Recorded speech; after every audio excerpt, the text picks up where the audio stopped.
Morning and evening, maids heard the goblins cry, "Come buy our orchard fruits, come buy, come buy!" Apples and quinces, lemons and oranges, plump unpecked cherries, melons, raspberries, all ripe together in summer weather. Come buy, come buy. Taste them and try. Come buy, come buy.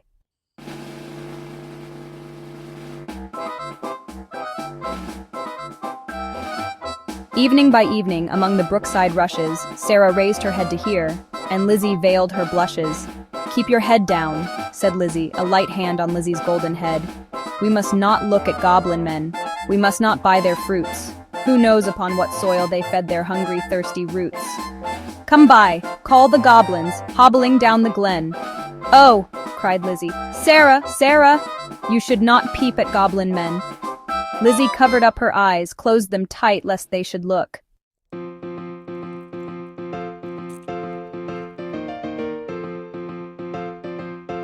While Sarah reared her glossy head and whispered like the restless brook, look, Lizzie, down the glen tramp little men. One hauls a basket, one bears a plate, one lugs a golden dish of many pounds weight. How fair the vine must grow whose grapes are so luscious, how warm the wind must blow through those fruit bushes."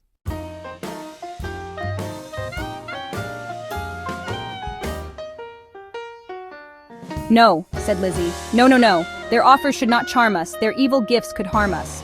She thrust a finger in each ear, shut her eyes, and ran.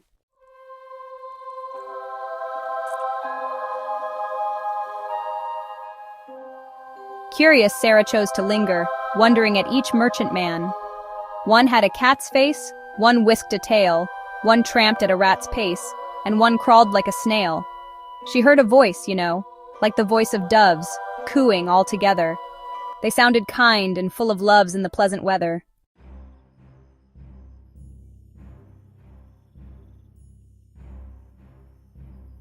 When they reached where Sarah was, they stood stock still upon the moss, looking at each other, signaling each other. One set his basket down, one reared his plate, and one began to weave a crown of tendrils, leaves, and rough nuts brown. Men sell not such in any town. One heaved the golden weight of dish and fruit to offer her. Come buy, was still their cry. Sarah stared but did not stir.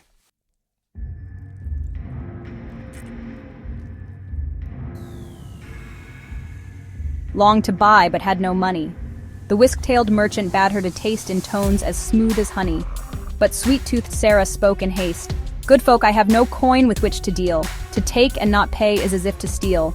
I have no copper in my purse, I have no silver either. You have much gold upon your head," they answered all together. "Buy from us with a golden curl."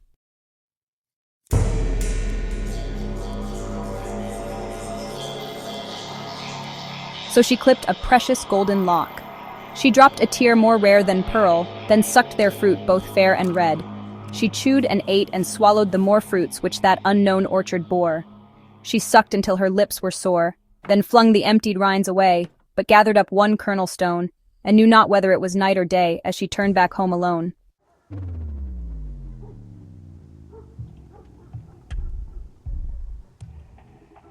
Lizzie met her at the gate, full of wise upbraidings.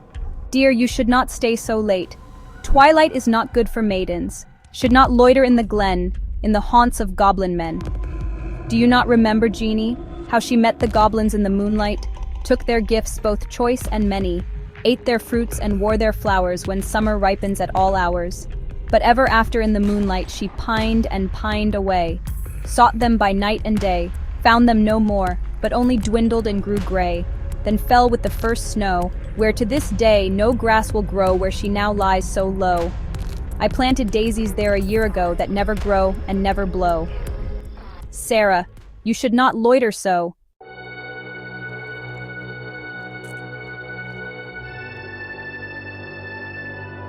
"Nay, hush," said Sarah. "Nay, hush, my sister. I ate and ate my fill, yet my mouth waters still. Tomorrow night I will buy more and kissed her. Have done with sorrow. I'll bring you plums tomorrow fresh on their mother twigs, cherries worth getting. You cannot think what figs my teeth have met in, what melons icy cold piled on a dish of gold too huge for me to even hold."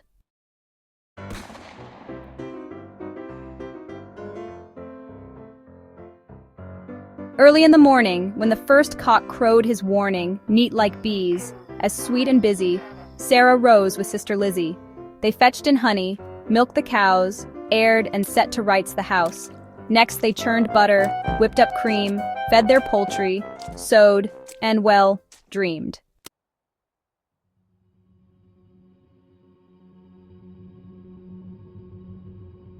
At last, slow evening came. They went with pitchers to the reedy brook, Lizzie most placid in her look, Sarah's face more like a leaping flame. They drew the gurgling water from its deep. Lizzie plucked purple and rich cattails golden, then turning homeward said, "The sunset flushes those furthest loftiest bends. Come, Sarah, not another maiden lags, no willful squirrel wags, the beasts and birds are fast asleep."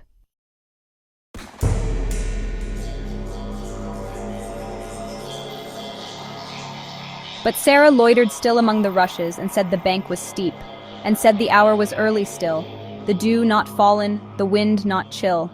Listening ever, but not quite catching the customary cry, "Come by, come by." Not for all her watching did she find even one goblin racing, whisking, tumbling, hobbling.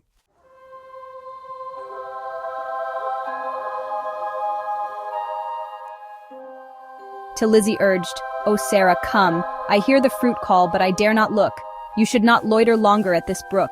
Come with me home." Sarah turned as cold as stone to know her sister had heard that cry alone. The goblin cry, "Come buy our fruits, come buy." Must she then buy no more dainty fruit? Her tree of life drooped from the root. Sarah said not one word in her heart's sore ache, but trudged home, her pitcher dripping all the way.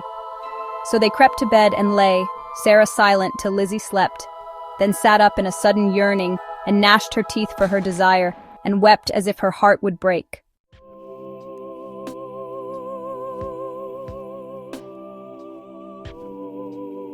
Day after day, night after night, Sarah kept watch in vain in sullen silence of exceeding pain. She never again caught the goblin cry, "Come buy, come buy." She never again spied the goblin men hawking their fruits along the glen, and when the moon waxed bright, her hair grew thin and gray. She dwindled as the fair full moon doth turn to swift decay, and then to burn her fire all away.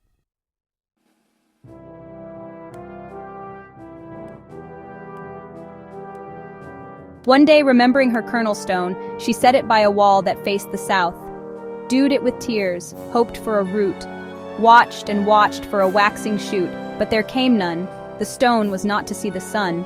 Then she no more swept the house, tend the fowls or the cows, fetch honey, knead cakes of wheat, bring water from the brook, but sat down listless in the chimney nook, and would not eat.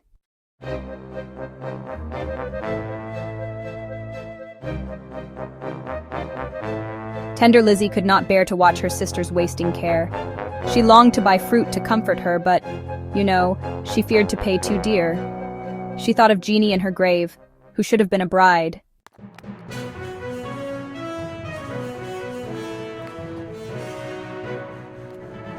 But who for joy's brides hoped to have fell sick and died in her gay prime in earliest wintertime, till Sarah's dwindling seemed to knock at death's door. Then Lizzie weighed no more the better or the worse, but put a silver penny in her purse, kissed Sarah, crossed the heath with clumps of brush at twilight, halted by the brook, and for the first time in her life began to listen and to look.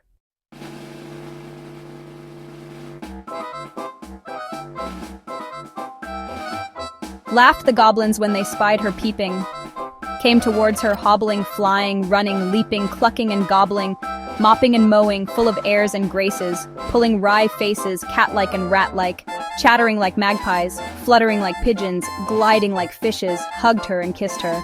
Baskets and plates. Look at our apples, russet and done.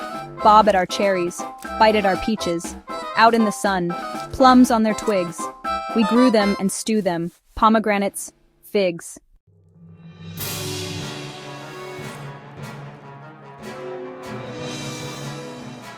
"Good folk," said Lizzie, mindful of Jeanie, "give me much and many."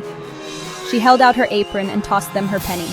The goblins answered, grinning, "Nay, take a seat with us, honor us and eat with us. Our feast is but beginning. Such fruits as these no man can carry. Half their bloom would fly, half their dew would dry, half their flavor would pass by. Sit down and feast with us. Be our welcome guest with us."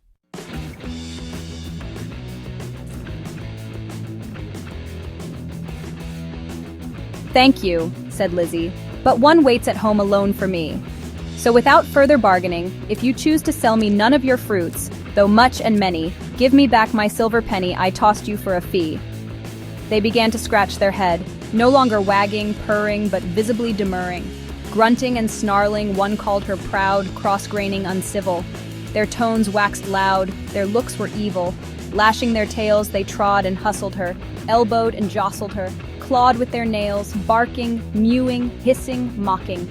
Tore her gown and soiled her stocking, twitched her hair out by the roots, stamped upon her tender feet, held her hands and squeezed their fruits against her mouth to make her eat.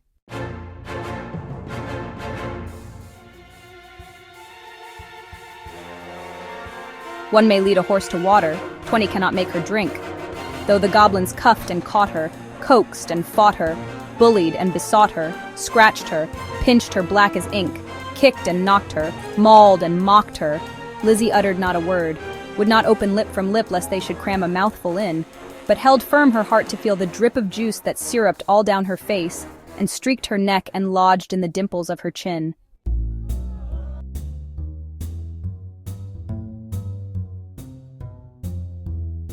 At last the evil people, worn out by her resistance, flung back her penny, kicked their fruit along whichever road they took, not leaving root or stone or shoot. Some writhed into the ground, some dived in the brook without a sound, and some vanished in the distance. In a smart, aching tingle, Lizzie went her way. Knowing not if it was night or day, she sprang up the bank. Through the thicket she burst, racing through bush, her heart a tingle, while she heard her penny jingle, bouncing in her purse. Its bounce was music to her ear. She ran and ran, as if she feared some goblin man dogged her with jibe or curse or, well, something worse. But not one goblin scurried after, and inward she felt silent laughter.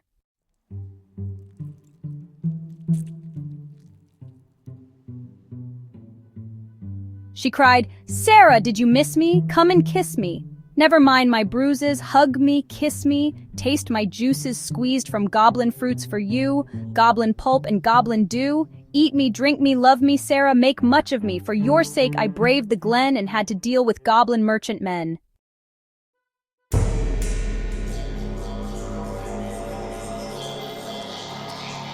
Sarah started from her chair, flung her arms up in the air and clutched her hair. "Lizzie, Lizzie, have you tasted for my sake the fruit forbidden? Must your light like mine be hidden? Your young life like mine be wasted? Undone in my undoing? And ruined in my ruin?" Shaking with anguish, fear, and pain, she kissed her sister's streaky stain.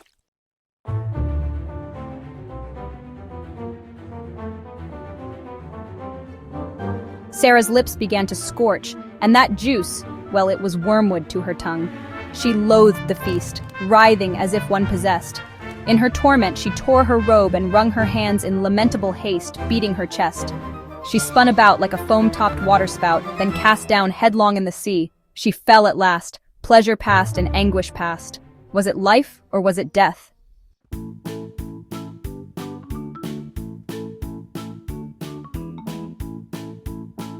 That long night, Lizzie watched by her, counting her pulses, flagging stir feeling for her breath. She held water to her lips and cooled her face with tears and fanning leaves. But when the first birds chirped about their eaves, Sarah awoke as if from a dream, laughed in the innocent old way, and hugged Lizzie not twice but thrice. Her gleaming locks showed not one thread of gray, her breath was as sweet as May, and light danced in her eyes.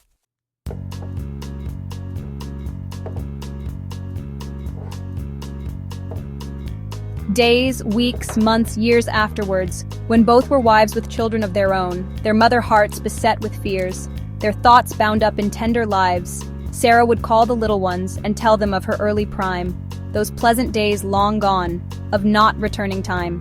She would talk about the haunted glen, the wicked, quaint fruit merchant men, their fruits like honey to the throat but poison to the blood.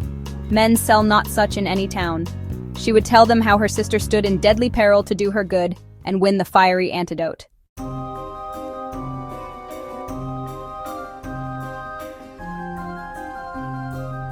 For there is no friend like a sister in calm or stormy weather, to cheer one on the tedious way, to fetch one back if one goes astray.